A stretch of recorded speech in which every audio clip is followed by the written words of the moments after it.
Rafiki mpendwa na mtazamaji, Mwenyezi Mungu aweze kukubariki kwa kuwa naendelea kufuatilia mafundisho haya ambayo tunaendelea kuyatoa. Mungu akubariki. Tena saa hizi tunakuja na fundisho la pekee ambalo linatoka katika kisa kimoja cha kijiji kimoja. Kabla ya kutoa kisa hiki, tutaomba. Asante Mungu kwa neema ambayo umetupa. Mbariki yule mtazamaji. Shimamia somo hili kwa jina la Yesu. Amen. Wanatupa kisa kia kijiji kimoja ambacho kilikuwa kinaungana sana. Na mnajua hapo mbeleni, hata ukitazama katika vijiji, kunakuwa katabia kazuri ka watu kuishi umoja wa pekee sana. Mtu anapokula chakula hapa, anaita jirani, wote wanachangia pamoja. Maisha ya vijiji inakuwa na uzuri wake wa umoja sana. Sasa katika kijiji kimoja kulikuwa tabia tu hiyo nzuri ya umoja. Sasa katika kijiji kile wakaaji walikuwa wameungana pamoja, wamenunua ng'ombe kwa sababu walikuwa na malengo ya maendeleo. Siku moja ng'ombe hii itakapozaa, itaongeza siku moja utajiri katika kijiji. Sasa kulingana huo umoja waliokuwa nao, walishughulika sana katika kuichunga ng'ombe yao. Sasa ikatokea siku moja, mwizi akatoka katika vijiji vingine vya majirani, akaja akaibeba ng'ombe yao, akakimbia na hiyo ng'ombe. Kwa hiyo wakaaji wa kijiji wote wakajua ng'ombe imeenda. Wote wakaungana kwa ajili ya kumtafuta yule mwizi. Walipokuwa njiani kumtafuta mwizi yule akatafakari, akasema, karibuni watanibana. Wakinikamata na kunichukua, nitaenda gerezani. Yule mwizi akafanya nini? Akakamata mpanga, akakata mkia wa ng'ombe yake. Na huo mkia akaitupa njiani. Alipotupa mkia njiani, wale wanakijiji wakakutana mkia ya ng'ombe kwenye barabara. Sasa huo mkia ukasababisha wasahau kumtafuta, kumkimbia yule mwizi. Wote wakapambana kwa kugombania nini? Mkia. Vita vikawa vya ajabu. Waliokuwa wanaishi kwenye umoja kwenye kijiji, lakini mkia tu ikasababisha vita vipambe moto viwake kwa sababu ya kugombania nini? Mkia. Na walipopigana sana, wakashindwa hata kuibeba mkia. Wakasemezana, mbona tumepigana hapa, masaa imepita nyingi kwa sababu ya kugombania mkia? Je, tumesahau kile kilichosababisha tutoke kwenye kijiji? Wakakumbuka, wasema, tumepoteza kitu cha maana. Tumegombania mkia, tunasahau ng'ombe. Mwizi akaenda na ng'ombe, akaenda. Wale wanakijiji wakarudi wakilia, wakishangaa, na magombano yalikuwa yameingia.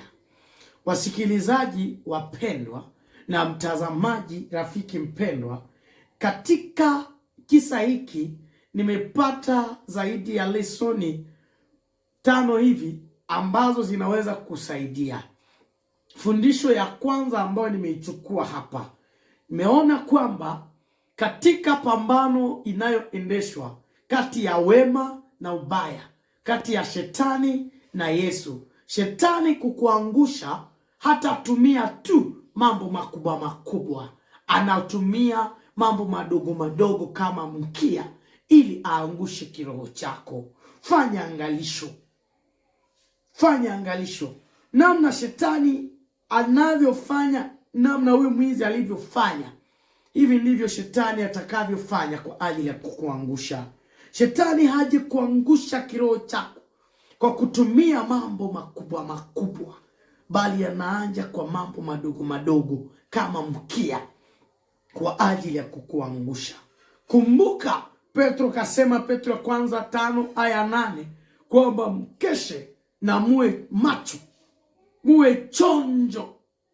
Ibilisi anazunguka kama simba akitafuta ni nani atakayemmeza. Hiyo fundisho ni ya pekee.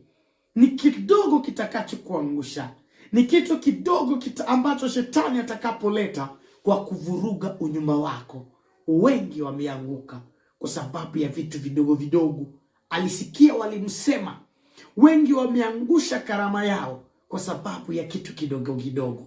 Fanya angalisho na kitu chochote kinachotokea maishani mwako, na kitu chochote wanachokisema katika maisha yako, kidogo kikubwa.